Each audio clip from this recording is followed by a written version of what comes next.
Hello fam, ನಮಸ್ಕಾರ. Today's vlog ಏನಂದರೆ, ಇವತ್ತು ನಾವು ಹೊರಟಿದ್ದೀವಿ ಮಂತ್ರಾಲಯದ ಕಡೆಗೆ. ಸೊ ಬೇಗ ಬೇಗ ಆಫೀಸ್ ಮುಗಿಸಿ ಸೀದಾ ಹೋಗಿದ್ದೆ ನಮ್ಮ ಮಂತ್ರಾಲಯ ಬಸ್ಸಿಗೆ. ಸೊ ಬಸ್ ಟಿಕೆಟ್ ಮಾಡೋದು ತುಂಬ ಲೇಟ್ ಆಗಿಬಿಟ್ಟಿತ್ತು, ಹಾಗಾಗಿ ನಮಗೆ ಲಾಸ್ಟ್ ಬಟ್ ಸೆಕೆಂಡ್ ಸೀಟ್ ಸಿಕ್ಕಿತ್ತು. ನಾವು ಹೋಗ್ತಾನೆ ಚಕ್ಲಿ ಎಲ್ಲ ತೊಗೊಂಡು ಕಟ್ಕೊಂಡು ಹೋಗ್ಬಿಟ್ಟಿದ್ವಿ. ಹಾಗಾಗಿ ಬಸ್ಸಲ್ಲಿ ಹೋಗ್ತಾ ನಾವು ತಿನ್ಕೊಂಡೋದ್ವಿ, ಯಾಕಂದರೆ ಸಿಕ್ಕಾಪಟ್ಟೆ ಹಶು ಆಗಿತ್ತು. ಅದರೊಳಗೂ ಹಿಂದೆಗಡೆ ಹುಡುಗಿರು ಸಾಂಗ್ ಹಾಕಿದ್ರು. ಅದೇ ಸೈಡ್ ಗ್ಯಾಪಲ್ಲಿ ನಾನು ಫುಲ್ ಡ್ಯಾನ್ಸ್ ಮಾಡಿ ಲೈಟಿಂಗಿಗಂತೂ ಆಸಮ್ಮಾಗಿ ಕಳೆದ್ವಿ. ಲಾಸ್ಟಿಗೆ ಊಟ ಎಲ್ಲ ಮಾಡಿ ನಾವು ಬಂದು ರೀಚ್ ಆಗಿದ್ದೆ ಮಂತ್ರಾಲಯಕ್ಕೆ. ರೀಚ್ ಆದಮೇಲೆ ಗೊತ್ತಲ್ಲ, ಸೀದಾ ಹೋಗಿದ್ದೆ ರೂಮ್ ಕಡೆಗೆ. ಎದುರುಗಡೆ ನೋಡಿ ರಾಯರಿಗೆ ನಮಸ್ಕಾರ ಮಾಡಿ ಸಖತ್ ಖುಷಿ ಆಯಿತು. ನಾವು ಸೀದಾ ರೆಡಿಯಾಗಿ ಹೊರಟೇ ಬಿಟ್ವಿ. ಸೊ ಹೊರಡ್ಬೇಕಾದ್ರೆ 8 ಗಂಟೆ ಆಯಿತು, ಯಾಕಂದರೆ ರಾತ್ರಿ ಎಲ್ಲ ಫುಲ್ಲು ಬಸ್ಸಿಂದ ನಿದ್ರೆನೇ ಬಂದಿರಲಿಲ್ಲ, ಯಾಕಂದರೆ ಲಾಸ್ಟ್ ಸೀಟ್ ಅಲ್ವಾ. ಹಾಗಾಗಿ ನಂತರ ಅಮ್ಮನವರ ದರ್ಶನ ತೊಗೊಂಡು ಸೀದಾ ನಾವು ಹೊರಟ್ವಿ ರಾಯರ ದರ್ಶನದ ಕಡೆಗೆ. ಫಸ್ಟ್ ಯಾವಾಗಲೂ ನೀವು ರಾಯರ ಮಠಕ್ಕೆ ಹೋಗೋಕ್ಕಿಂತ ಮುಂಚೆ ಅಮ್ಮನವರ ದರ್ಶನ ತೊಗೊಂಡು ಅಮ್ಮನವ್ರ ಹತ್ರ ನೀವೇನು ಬೇಕೋ ಎಲ್ಲ ಕೇಳಿ ನಂತರ ರಾಯರ ಹತ್ರ ಕೇಳ್ಕೊಬೇಕು. ಆವಾಗ ಎಲ್ಲ ಆಸೆ ಆಕಾಂಕ್ಷೆಗಳು ಈಡೇರತ್ತೆ. ಈಗ ಸೀದಾ ನಾವು ಹೊರಟಿದ್ದೆ ರಾಯರ ದರ್ಶನದ ಕಡೆಗೆ. ನೋಡ್ತಾ ಇದ್ರ ಈ ಸಲ ಹೊಸ ಸಿಸ್ಟಮ್ ಆಗಿತ್ತು, ಲೈನಲ್ಲಿ ಹೋಗಬೇಕಿತ್ತು. ಮುಂಚೆ ಡೈರೆಕ್ಟ್ ಆಗಿತ್ತು, ಸಿಕ್ಕಾಪಟ್ಟೆ ಈಸಿ ಆಗಿತ್ತು. ಈ ಸಲ ಫುಲ್ ತಿರ್ಗಾ ಮುರ್ಗಾ ಎಲ್ಲ ಕಡೆ ಹೋಗಿ ನಂತರ ದರ್ಶನಕ್ಕೆ ಹೋಗ್ಬೋದಾಗಿತ್ತು. ನಾನು ಅಷ್ಟೇ ಲೈನ್ ಅಂದ್ಕೊಂಡೆ. ನಂತರ ಇಲ್ಲಿ ಬಂದಾಗ ರಿಯಲ್ ಫಿಲ್ಮ್ ಇದ್ದಿದ್ದು, ಯಾಕಂತ ಹೇಳಿದ್ರೆ ಅಷ್ಟೆಲ್ಲ ಲೈನ್ಗಳಿದ್ವು. ಇನ್ನು ನನ್ನ ತಂಗಿ ಯಾಕೆ ಪೋಸ್ ಕೊಡ್ತಾ ಇಲ್ಲ ಅಂದ್ಕೊಂಡಿದ್ದೀರಾ, ನನ್ನ ತಂಗಿಗೆ ಸೀರೆ ವಿಷಯದೊಳಗೆ ಜಗಳ ಆಯಿತು. ಹಾಗಾಗಿ ಅವಳು ನನ್ನ ಜೊತೆಗೆ ಮಾತಾಡ್ತಿರ್ಲಿಲ್ಲ. ಹಾಗಾಗಿ ಅವಳು ನನಗೆ ಕ್ಯಾಮ್ರಾದಲ್ಲೂ ಪೋಸ್ ಕೊಡ್ತಿಲ್ಲ. ಹೇಗೆ ಗೊತ್ತಾ, ನಾವಿಬ್ಬರು ಅಕ್ಕ ತಂಗಿರೋ ಬೇಗ ಜಗಳ ನಿಲ್ಲಿಸ್ಕೊಬಿಡ್ತೀವಿ, ಬೇಗ ಕಾಂಪ್ರಮೈಸ್ ಆಗಿಬಿಟ್ವಿ. ಸೊ ಸೀದಾ ನಾವು ಮತ್ತೆ ದರ್ಶನದ ಕಡೆಗೆ ಹೋದ್ವಿ, ದರ್ಶನ ಮಾಡ್ಕೊಂಡು ಬಂದ್ವಿ. ಸೊ ಯಾವಾಗಲೂ ರಾಯರ ಒಳಗಡೆ ಹೋದಾಗ, ಏನು ಸನ್ನಿಧಿ ಒಳಗೆ ಹೋದಾಗ ನೆಮ್ಮದಿ ಖುಷಿ ಎಲ್ಲ ಕೂಡ ಸಿಗತ್ತೆ. ನಿಮಗೂ ಹೀಗೆ ಅನ್ಸತ್ತಾ? ತಪ್ಪದೆ ಕಮೆಂಟ್ ಹಾಕಿ. ಜೊತೆಗೆ ರಾಯರ ದರ್ಶನ ಮಾಡಿ ಸಖತ್ ಖುಷಿ ಆಯಿತು. ಇನ್ನು ನನ್ನ ತಂಗಿ ಈ ಸಲ ಹೆಜ್ಜೆ ನಮಸ್ಕಾರ ಮಾಡ್ಕೋಬೇಕು ಅಂತ ಹೇಳ್ಕೊಂಡಿದ್ಲು. ಸೊ 3 ಸಲ ಹೇಳಿದ್ಲು, ಬಟ್ ಸೀರೆ ಹುಟ್ಟಿದ್ದಕ್ಕೆ 1 ಸಲ ಮಾಡಿದ್ಲು. ನೋಡ್ತಾ ಇರೋವಂಥದ್ದು ಇನ್ನೂ ಮಿಕ್ಕಿದ್ದು 3 ಏನಿತ್ತು. ಮತ್ತು ಸಂಜೆ ಮಾಡಿದ್ಲು, ಬೆಳಗ್ಗೆ 1 ಹಾಗೆ ಮತ್ತು ಸಂಜೆ 3 ಮಾಡಿದ್ಲು. ಸೊ ಅವಳು ಹೆಜ್ಜೆ ನಮಸ್ಕಾರ ಮಾಡ್ತಾ ನಾನಷ್ಟು ವಿಡಿಯೋಸ್ ಮಾಡ್ಕೊಂಡು ಬಂದೆ. ಸೊ ನಾನು ಪ್ರೀವಿಯಸ್ ಟೈಮ್ ಹೋದಾಗ ಹೆಜ್ಜೆ ನಮಸ್ಕಾರ ಮಾಡಿದ್ದೆ, ಅದೆಲ್ಲ ನೀವು ನೋಡೇ ಇರ್ತೀರ. ಹಾಗೆ ಇಲ್ಲಿ ಪಲ್ಲಕ್ಕಿ ಹೋಗ್ತಾ ಇತ್ತು, ಹಾಗೂ ಗುರುಗಳು ಹೋಗ್ತಾ ಇದ್ರು. ನೋಡ್ತಾ ಇದ್ದೀರಾ, ಗುರುಗಳನ್ನ ನೋಡಿ ಸಿಕ್ಕಾಪಟ್ಟೆ ಖುಷಿ ಆಯಿತು. ನೀವೇನಾದರೂ ಬೆಳಗ್ಗೆ ಎಲ್ಲ ಹೋದರೆ ಗುರುಗಳನ್ನ ನೋಡ್ಬೋದು, ಹಾಗೆ ಗುರುಗಳ ಹತ್ರ ಮಾತಾಡ್ಲೂಬಹುದು. ಸೊ ಇಲ್ಲಿ ನೀವು ನೋಡ್ತಾ ಇರೋವಂಥದ್ದು ಸಖತ್ ಖುಷಿ ಆಯಿತು. ಸುಮಾರು ಹೊತ್ತು ಅಲ್ಲಿ ಕೂತಾಗ ನೆಮ್ಮದಿ, ಆ ಒಂದು ಖುಷಿನೇ ಬೇರೆ. ಯಾಕಂತೇಳಿದ್ರೆ ಮಂತ್ರಾಲಯದಲ್ಲಿ ಕೂತ್ಕೊಂಡಾಗನೇ ಏನೋ ಒಂಥರ ನಮಗೆ ಪೀಸ್ ಅಂತಲೇ ಹೇಳ್ಬೋದು. ಇನ್ನು ತಂಗಿ ಲಾಸ್ಟ್ ಏನು 4ನೇ ರೌಂಡ್ 3ನೇ ರೌಂಡ್ ಇಲ್ಲಿ ಲೈನಿಗೆ ಬರ್ತಿರುವಂಥದ್ದು. ಸೊ ನಾನು ಒಂದಿಷ್ಟು ವಿಡಿಯೋ ಮಾಡಿದೆ. ನಂತರ ಸೀದಾ ನಾವು ಸಂಜೆ ಹೊರಟಿದ್ವಿ. ಮನೆಗೆ ಹೋಗಿ ರೂಮಿಗೆ ಹೋಗಿ ಚಲೋ ನಿದ್ರೆ ಮಾಡಿ ಮತ್ತೆ ನಾವು ಹೊರಟಿರುವಂಥದ್ದು. ಯಾಕಂತ ನೆಕ್ಸ್ಟ್ ಹೇಳ್ತೀನಿ. ಇನ್ನು ಮಧ್ಯಾಹ್ನ ದೇವಸ್ಥಾನದಲ್ಲೇ ಊಟ ಮಾಡಿದ್ವಿ. ಸೊ ದೇವಸ್ಥಾನದಲ್ಲಿ ಊಟ ಮಾಡಿ ಅದೆಲ್ಲ ವಿಡಿಯೋ ಮಾಡಲಿಕ್ಕಾಗಲಿಲ್ಲ, ಬಿಕಾಸ್ ಮೊಬೈಲ್ ಸ್ವಿಚ್ ಆಫ್ ಆಗಿಬಿಟ್ಟಿತ್ತು. ಹಾಗಾಗಿ ಸೊ ಅದಿಷ್ಟು ವಿಡಿಯೋ ಮಾಡಿ ಇನ್ನೊಂದು ಕಡೆ ರೂಮಿನ ವಿಡಿಯೋ ಮಾಡೋದಿತ್ತು. ಸೊ ಅಲ್ಲಿ ಕೂಡ ಹೋಗಿ ವಿಡಿಯೋ ಮಾಡಿಕೊಂಡು ನಾವು ಮತ್ತೆ ಸ್ವಲ್ಪ ಹೊತ್ತು ರೆಸ್ಟ್ ತೊಗೊಂಡು ನಾವು ಹೋಗಿರೋವಂಥದ್ದು ಮತ್ತು ಮಂತ್ರಾಲಯದ ಕಡೆಗೆ. ಈ ಸಲ ನಾವು 5 ದೇವಸ್ಥಾನದ ದರ್ಶನ ತೊಗೊಂಡಿಲ್ಲ, ಯಾಕಂದರೆ ಪ್ರತಿ ಸಲ ಬಂದಾಗ ನಾವು ತೊಗೋತಿದ್ವಿ.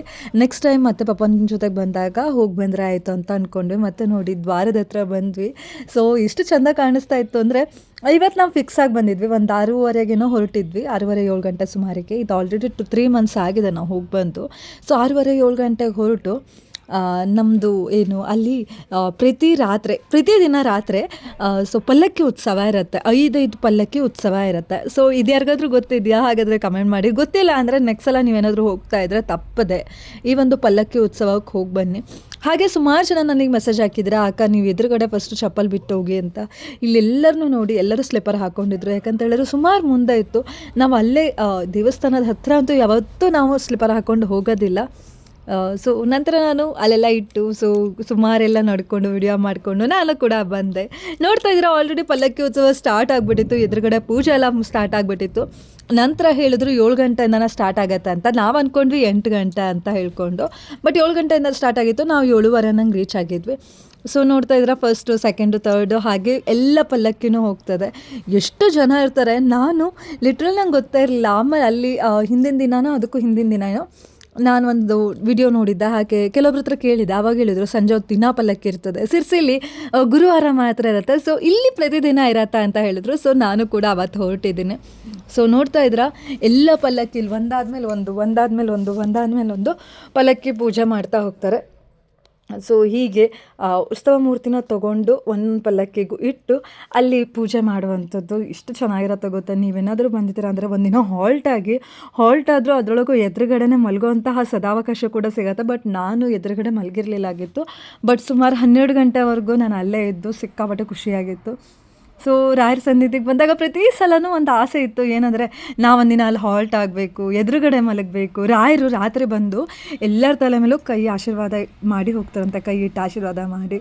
ಸೊ ನನಗೂ ಆ ಅವಕಾಶ ಸಿಗ್ಬೋದಿತ್ತಲ್ಲ ಅಂತ ಅನ್ನಿಸ್ತು. ಬಟ್ ಇನ್ನೂ ಗೊತ್ತಿಲ್ಲ, ನಮಗೊಂದು ಆ ಪುಣ್ಯ ಇದ್ದಿರಲಿಲ್ಲ. ಬಟ್ ಈ ಸಲ ಅಂತೂ ಹಾಗೆಲ್ಲ. ನೆಕ್ಸ್ಟ್ ಯಾವಾಗಾದರೂ ಒಂದಿನ ಉಳ್ಕೊಳ್ಳೋಕೆ ಬಂದೇ ಬರ್ತೀನಿ ಅಂತ ರಾಯರ ಹತ್ರ ಅಂದ್ಕೊಂಡು ನೆಕ್ಸ್ಟು ಲಾಸ್ಟ್ ಬಟ್ ಲೀಸ್ಟ್ ಒಂದು ರಥ ಇರುವಂಥದ್ದು. ಸೊ ಆ ರಥನ ನೋಡ್ತಾ ಇರುವಂಥದ್ದು. ಸೊ ಅಲ್ಲಿ ಭಟ್ರು ಬಂದು ಪೂಜೆ ಎಲ್ಲ ಮಾಡಿ ಮಂಗಳಾರತಿ ಎಲ್ಲ ಮಾಡಿ ಎಷ್ಟು ಚೆಂದ ಇರುತ್ತೆ ಗೊತ್ತುಂಟಾ. ನೀವೇನಾದರೂ ಹೋಗ್ತಾ ಇದ್ರೆ ಮಿಸ್ ಮಾಡಿದ್ರೆ ಹೋಗಿ. ಜೊತೆಗೆ ಸುಮಾರು ಜನ ಬಸ್ಸಿಂದೆಲ್ಲ ಕೇಳ್ತಾನೆ ಇರ್ತೀರ. ಸಿರ್ಸೆಯಿಂದ 5 ಗಂಟೆಗೆ ಬಸ್ ಇರುತ್ತೆ. ಸೊ ನೀವು ಮಿಸ್ ಮಾಡದೆ ಬನ್ನಿ. ಹಾಗೆ ಮೋಸ್ಟ್ ಎಲ್ಲ ಊರಿಂದನೂ ಬಸ್ ಇರ್ಬೋದು. ಹಾಗೆ ಬೆಳಗ್ಗೆ ಬರ್ತದೆ ಮತ್ತು ಸಂಜೆ ವಾಪಸ್ ರಿಟರ್ನ್ ಸಿರ್ಸೆಗೆ ಹೋಗುತ್ತೆ. ನಾನು ಫಸ್ಟ್ ಟ್ರಿಪ್ನ ನಾನು ಮಂತ್ರಾಲಯಕ್ಕೆ ಮಾಡಬೇಕಂತ ತುಂಬ ಆಸೆ ಇಟ್ಟಿದೆ, ಯಾಕಂದರೆ ರಾಯರಿಂದನೇ ಸ್ಟಾರ್ಟ್ ಮಾಡೋಣ ಅಂತ ಹೇಳಿ. ಬಟ್ ಅಮೌಂಟ್ ಸಾಕಾಗದೆ ರಾಯರ ದರ್ಶನಕ್ಕೆ ನಾನು ಕರ್ಕೊಂಡು ಹೋಗ್ಲಿಕ್ಕಾಗಲಿಲ್ಲ. ಬಟ್ ರಾಯರ ಆಶೀರ್ವಾದ ಇದ್ರೆ ನೆಕ್ಸ್ಟ್ ಆದರೂ ನಾನು ಮಾಡ್ತೀನಿ ಅನ್ನೋ ನಂಬಿಕೆ ಇದೆ. ಪೂಜ್ಯ ರಾಘವೇಂದ್ರಾಯ ಸತ್ಯ ಧರ್ಮರತಾಯ ಚ ಭಜತಾಂ ಕಲ್ಪವೃಕ್ಷಾಯ ನಮತಾಂ ಕಾಮಧೇನವೇ ಅಂತ ಹೇಳೋಣ. ಜೊತೆಗೆ ಇವತ್ತೇನು ಸ್ಪೆಷಲ್ ಗೊತ್ತಾ, ನಾಳೆ ಬಂದು ಏಕಾದಶಿ ಆಗಿತ್ತು. ಇವತ್ತು ನಾನು ಹೋಗಿರುವಂಥದ್ದು ಎಷ್ಟು ಖುಷಿ ಆಯಿತು ಅಂದರೆ, ಏಕಾದಶಿಯಲ್ಲಿ ರಾಯರನ್ನ ನೋಡೋದೇ ಒಂದು ಖುಷಿ, ಅದರೊಳಗೂ ಪ್ರಸಾದ. ಸೊ ಏಕಾದಶಿ ದಿನ ಪ್ರಸಾದ ಊಟ ಇರಲ್ಲ, ಅನ್ನ ಪ್ರಸಾದ ಇರಲ್ಲ, ಏನೂ ಇರೋದಿಲ್ಲ. ಬಟ್ ರಾಯರನ್ನ ಹಾಗೆ ನಾವು ಆ ವೃಂದಾವನ ನೋಡ್ಬೋದು, ಅದೇ ಖುಷಿ. ಸೊ ಅದ್ರ ದಿನ ಹೇಗಿತ್ತು, ಹೇಗೆಲ್ಲ ಆಯಿತು ಪೂಜೆ ಅಂತ ನೆಕ್ಸ್ಟ್ ವಿಡಿಯೋದಲ್ಲಿ ಬರುತ್ತೆ. ಇನ್ನು ನೋಡ್ತಾ ಇದ್ರೆ ಇಷ್ಟೆಲ್ಲ ಜನ ಇಷ್ಟೆಲ್ಲ ಜನ ಬಂದಿದ್ದಾರೆ ಅಂತ ನಿಮಗೆ ಅನ್ನಿಸ್ಬೋದು. ಬಟ್ ದಿನನಿತ್ಯ ಇಷ್ಟ ಜನ ಇರ್ತಾರಂತೆ. ಅಲ್ಲೊಬ್ರು ಹೇಳಿದರು, ಇನ್ನು ವೆಕೇಷನಲ್ಲಂತೂ ಸಿಕ್ಕಾಪಟ್ಟೆ ಜನ ಇರ್ತಾರೆ ಅಂತ ಹೇಳಿದರು. ನೋಡ್ತಾ ಇದ್ದೀರಾ ಇವಾಗ ದೇವರನ್ನ, ಸೊ ದೇವ್ರ ಪೂಜೆ ಮಾಡ್ತಾಯಿದ್ರು, ಹಾಗೆ ಮಂಗಳಾರತಿ ಕೂಡ ಮಾಡ್ತಾಯಿದ್ರು. ಸೊ ನೋಡಿ ಸ್ವಲ್ಪ ಖುಷಿ ಆಯಿತು, ನೀವು ಕೂಡ ನೋಡಿ.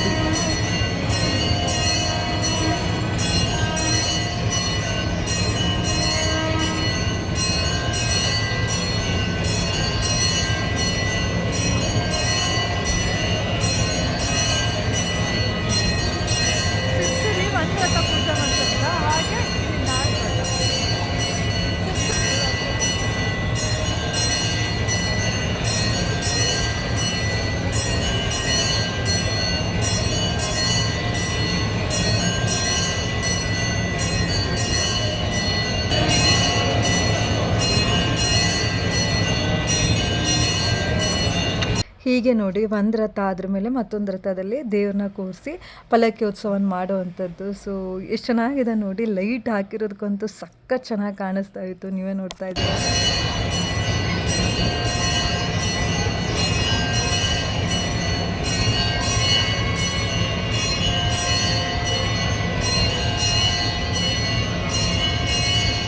ಇನ್ನು ಪೂಜೆ ಎಲ್ಲ ಮುಗೀತು. ಹೇಳ್ದಂಗೆ ತಂಗಿ ಈಗ ಮತ್ತೆ 3 ಪ್ರದಕ್ಷಿಣೆ ಹಾಕ್ತೀನಿ ಅಂತ ಹೇಳಿದ್ಲು. ಸೊ ಅವಳು ಹಾಕ್ತಾಯಿದ್ಲು. ಅದೇ ಟೈಮಲ್ಲಿ ನಾವು ಕೂಡ ಪ್ರಸಾದ ತಗೊಂಬಂದುಬಿಡೋಣ ಅಂತ ನಾವು ಕೂಡ ಹೊರಟಿದ್ವಿ. ಸುಮಾರು ಹೊತ್ತು ಅಲ್ಲೇ ಕೂತ್ಕೊಂಡು ಮತ್ತೊಂದು ಸಲ ದೇವ್ರ ದರ್ಶನ ಮಾಡಿ, ಈ ಸಲ ನಾನು ಹೋದಾಗ 3 ಸಲ ದರ್ಶನ ಮಾಡಿದ್ದೆ. ಪ್ರತಿ ಸಲ ನಾನು ಹೋದಾಗ 3-4 ಸಲ ದರ್ಶನ ಮಾಡ್ತಿದ್ದೆ ಒಂದೇ ದಿನಕ್ಕೆ. ಆದರೆ ಈ ಸಲ 3 ಸಲ 2 ದಿನಕ್ಕೆ ದರ್ಶನ ಮಾಡೋಕ್ಕಾಗಿರುವಂಥದ್ದು. ಯಾಕಂತ ಹೇಳಿದ್ರೆ ಈಗ ಲೈನ್ ಸಿಸ್ಟಮ್ ಬಂದಿದ್ದಕ್ಕೆ ಸುಮಾರು ಲೇಟ್ ಆಗಿಬಿಟ್ಟಿತ್ತು. ಹೀಗೆ ಯಾವತ್ತಾದರೂ ನಿಮ್ಗೆ ಏನಾದರೂ ಅನಿಸಿದೆಯಾ ಸೊ ಮುಂಚೆ ಚೆನ್ನಾಗಿತ್ತು ಅಂತ ಹೇಳಿ? ಸೊ ಭಕ್ತಾದಿಗಳು ಸಿಕ್ಕಾಪಟ್ಟೆ ಆಗಿದ್ದಾರೆ, ಹಾಗಾಗಿ ಮೋಸ್ಟ್ಲಿ ಆ ಥರ ಸಿಸ್ಟಮ್ ಮಾಡಿರ್ಬೋದು. ಅದು ಕೂಡ ಒಳ್ಳೆಯದ ಅಂತಲೇ ಹೇಳ್ಬೋದು. ಇನ್ನು ನೋಡ್ತಾ ಇದ್ರೆ ದೇವರು ಎಷ್ಟು ಚೆಂದ ಕಾಣಿಸ್ತಾ ಇದ್ರು, ಎಷ್ಟು ಚೆಂದ ಅಲಂಕಾರ ಮಾಡಿದ್ರು ಅಂತ ನೋಡಲಿಕ್ಕೆ ಎರಡು ಕಣ್ಣು ಸಾಲದು, ಎಷ್ಟು ಚೆಂದ ಕಾಣಿಸ್ತಾ ಇದ್ರು. ಮತ್ತು ಪೂಜ್ಯಾಯ ರಾಘವೇಂದ್ರಾಯ ಸತ್ಯಧರ್ಮರತಾಯ ಚ ಭಜತಾಂ ಕಲ್ಪವೃಕ್ಷಾಯ ನಮತಾಂ ಕಾಮಧೇನವೇ. ಹೀಗೆ ನೀವು ನೋಡಿ, ಆನೆ ಮೇಲೆ ಕರ್ಕೊಂಡು ಹೋಗುವಂತಹ ಪಲ್ಲಕ್ಕಿ, ನಾರ್ಮಲ್ ಕರ್ಕೊಂಡು ಹೋಗುವಂತಹ ಪಲ್ಲಕ್ಕಿ, ಹೂ ಪಲ್ಲಕ್ಕಿ, ಚಿನ್ನದ ಪಲ್ಲಕ್ಕಿ, ಬೆಳ್ಳಿ ಪಲ್ಲಕ್ಕಿ, ಹೀಗೆ ಎಲ್ಲ ಪಲ್ಲಕ್ಕಿನೆಲ್ಲ ಕರ್ಕೊಂಡು ಹೋಗ್ತಿರುವಂಥದ್ದು. ಸೊ ಇಷ್ಟು ಜನ ಇದ್ದಾರೆ. ಇನ್ನು ಇದೇ ವಿಡಿಯೋದಲ್ಲಿ ಒಂಚೂರು ಹಿಂದೆ ನೋಡಿ ಸಿಹಿ ಕಹಿ ಚಂದ್ರು ಸರ್ ಕೂಡ ಇದ್ದಾರೆ ಇದರೊಳಗೆ. ಸೊ ಅವರು ಕೂಡ ಆ ರಥನ ಎಳಿತಾ ಇದ್ರು. ಒಮ್ಮೊಮ್ಮೆ ಅನ್ಸುತ್ತೆ ನಾವು ಫಿಲ್ಮ್ ಹತ್ರ ಅಥವಾ ನಾವು ಏನಾದರೂ ದೊಡ್ಡ ವ್ಯಕ್ತಿ ಆಗಿದ್ರೆ ನಮಗೂ ಎಂತೆಂಥ ಅವಕಾಶ ಸಿಗ್ತಾ ಇರ್ಬೋದೇನೋ, ನಾವು ಹೆಣ್ಮಕ್ಳು ಸಿಗದೇ ಇರ್ಬೋದು. ಬಟ್ ಕೆಲವೊಂದು ಕಡೆ ಇಷ್ಟು ಚಂದ ದರ್ಶನ ಸಿಗ್ತಾಯಿತ್ತು, ಎಷ್ಟು ಒಳ್ಳೆ ಆಗ್ತಿತ್ತಲ್ಲಪ್ಪ ದೇವ್ರ ಅನ್ನಿಸ್ತಾ ಇತ್ತು. ಏನೇ ಆಗಲಿ ಎಲ್ಲದಕ್ಕೂ ದೇವರ ಅನುಗ್ರಹ. ಇಷ್ಟು ಕರ್ಕೊಂಡು ಬಂದಿದ್ದಾರೆ ಅಂದರೆ ಇದು ಕೂಡ ದೇವರ ಅನುಗ್ರಹನೇ ಅಲ್ವಾ, ಏನಂತೀರಾ? ಸೊ ಈಗ ನೆಕ್ಸ್ಟ್ ನೀವು ನೋಡ್ತಾ ಇದ್ದಾರೆ, ನಾನು ಕೂಡ ಹೊರಟಿದ್ದೆ. ಎಲ್ಲ ಪಲ್ಲಕ್ಕಿ ಉತ್ಸವ ಆಗಿತ್ತು. ನೆಕ್ಸ್ಟ್ ಕರ್ಕೊಂಡು ಬರ್ತಾರೆ. ಸೊ ಪಲ್ಲಕ್ಕಿ ಹೆಗ್ಲ ಮೇಲೆ ಇಟ್ಕೊಂಡು ಕರ್ಕೊಂಡು ಬರ್ತಾರೆ. ನೀವು ನೋಡ್ತಿರುವಂಥದ್ದು ಎಷ್ಟು ಚೆನ್ನಾಗಾಗತ್ತೆ ಗೊತ್ತಾ. ಎದುರುಗಡೆ ನೋಡಲಿಕ್ಕೆ ಅಂದ, ಅಷ್ಟು ಕಣ್ಣಿಗೆ ಒಂದು ಸೊಬಗು, ಒಂದು ಸಿಹಿ ಬಾಡೂಟ ಅಂತಲೇ ಹೇಳ್ಬೋದು. ಯಾಕಂತ ಹೇಳಿದ್ರೆ ಒಂದೇ ಮಾತಲ್ಲಿ ದೇವ್ರನ್ನ ನೋಡೋದೇ ಅಷ್ಟು ಖುಷಿ ಅಂತಲೇ ಹೇಳ್ಬೋದು, ನೆಮ್ಮದಿ ಅಂತಲೇ ಹೇಳ್ಬೋದು. ಅದರೊಳಗೂ ರಾಯರ ಮಠದೊಳಗೆ ಹೋದಾಗ ಅಲ್ಲಿರೋ ಕಷ್ಟ ಅಂತ ಬರಬೇಡ, ನೋವನ್ನ ಹೇಳ್ಕೊಬೇಡ, ನಿನ್ನ ನೋವೆಲ್ಲ ರಾಯರಿಗೆ ಗೊತ್ತಾಗತ್ತೆ. ಸೊ ನಿನ್ನ ಮನಸ್ಸಲ್ಲಿ ಏನೇನು ನೋವಿದೆ, ಏನೇನು ಕಷ್ಟ ಇದೆ, ಎಲ್ಲದಕ್ಕೂ ರಾಯರ ಪರಿಹಾರ ಕೊಡ್ತಾರೆ. ಸೊ ರಾಯರನ್ನ ನಂಬು ಅಂತ ಇರತ್ತೆ ಅಲ್ಲೊಂದು ಸಾಲು. ಆ ಸಾಲನ್ನ ನೋಡಿದಾಗ ಪ್ರತಿ ಸಲ ನನ್ನ ಕಣ್ಣಂಚಲ್ಲಿ ಒಂಚೂರು ನೀರು ಬಂದೇ ಬರುತ್ತೆ. ಯಾಕಂತ ಹೇಳಿದ್ರೆ ಇಷ್ಟೆಲ್ಲ ಕಷ್ಟದ ನಡುವೆ ಒಂದಿಷ್ಟು ಖುಷಿ, ನೆಮ್ಮದಿ ಎಲ್ಲದೂ ಕೂಡ ಕೊಡ್ತಾ ಇದೆಯಲ್ಲ ತಂದೆ. ಎಲ್ಲ ನಿನ್ನಿಂದನೇ ಎಲ್ಲ ಒಳ್ಳೆಯದಾಗತ್ತೆ ಅನ್ನೋ ನಂಬಿಕೆ ಇದೆ ಅನ್ನೋದು ಒಂದೇ ನನಗಿರೋ ನಂಬಿಕೆ.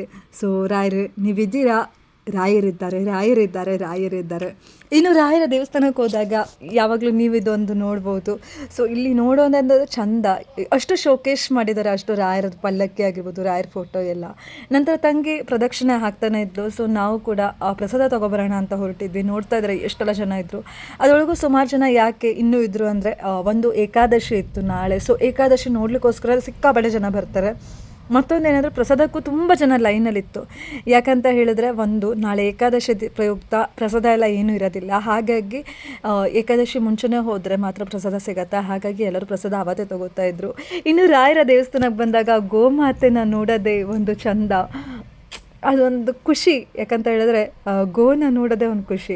ನಂತರ ನಾವು ಕೂಡ ಲೈನಿಗೆ ಹೋದ್ವಿ. ಇದು ಪ್ರಸಾದದ ಲೈನ್ ಆಗಿತ್ತು, ಇಷ್ಟೆಲ್ಲ ಲೈನ್ ಇತ್ತು. ನಾನು ಕೂಡ ಪ್ರಸಾದ ತೊಗೊಳಕ್ಕೆ ಹೋದೆ. ಏನು ಗೊತ್ತಾ, ನೀವೇನಾದರೂ ಪ್ರಸಾದ ತೊಗೋತಾ ಇದ್ದೀರಾ, ಹಾಗಾದರೆ ಹೆಚ್ಚು ಜನಕ್ಕೆ ಹಂಚಿ ತಿನ್ನಿ. ಯಾಕಂತ ಹೇಳಿದ್ರೆ ಅದೇ ಒಂದು ಪುಣ್ಯದ ಫಲ ಅಂತ. ಯಾವಾಗಲೂ ಹಂಚಿ ತಿಂದರೆ ಮಾತ್ರ ಖುಷಿ ಅಂತ. ಹಾಗಾಗಿ ನಾನೆಷ್ಟು ಪ್ರಸಾದ ತೊಗೊಂಡಿದ್ದೆ ಅಲ್ಲ, ಆದಷ್ಟು ಹೆಚ್ಚು ಹಂಚಿ ತಿಂದಿದ್ವಿ. ಸಕ್ಸಸ್ಫುಲ್ ಕಂಪ್ಲೀಷನ್ ಅಂತ ಕಣ್ಣಲ್ಲೆಲ್ಲ ನೀರು ಬಂದಿದೆ.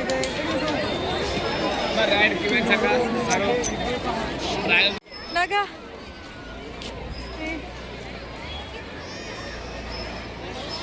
ಈ ನಗು ನನ್ನ ತಂಗಿ ಫುಲ್ ಅಳ್ತಾ ಇದ್ಲು. ಬಿಕಾಸ್ ಕಾಲೆಲ್ಲ ಫುಲ್ ನೋವಾಗಿತ್ತು. 3 ರೌಂಡು, ಬೆಳಗ್ಗೆ 1 ರೌಂಡ್, ಟೋಟಲ್ 4 ರೌಂಡು ಹೆಜ್ಜೆ ನಮಸ್ಕಾರ ಮಾಡಿದ್ಲು. ಹಾಗಾಗಿ ಸೊ ನಾವು ಕೂಡ ಸೀದಾ ಹೊರಟಿದ್ದೆ ದೇವಸ್ಥಾನದ ಕಡೆಗೆ. ದೇವಸ್ಥಾನದಲ್ಲೂ ಫುಲ್ ಕಾಲು ಪೇನ್ ಆಗ್ತಿತ್ತು. ಯಾಕಂದರೆ ಕೂತ್ಕೊಂಡಾಗ ಅಲ್ಲಿ ಹೆಜ್ಜೆ ನಮಸ್ಕಾರ ಮಾಡಿರೋ ಜಾಗದಲ್ಲಿ ಫುಲ್ ಪೇಯ್ನ್ ಆಗುತ್ತೆ ಒಂದೇ ಸಲ ಎಳೆದಾಗ ಆ ಟೈಮಲ್ಲಿ. ಸೊ ಊಟ ಎಲ್ಲ ಮುಗಿಸಿ ತಂಗಿಗೂ ಕೂಡ ಲೇಟಾಗಿತ್ತು.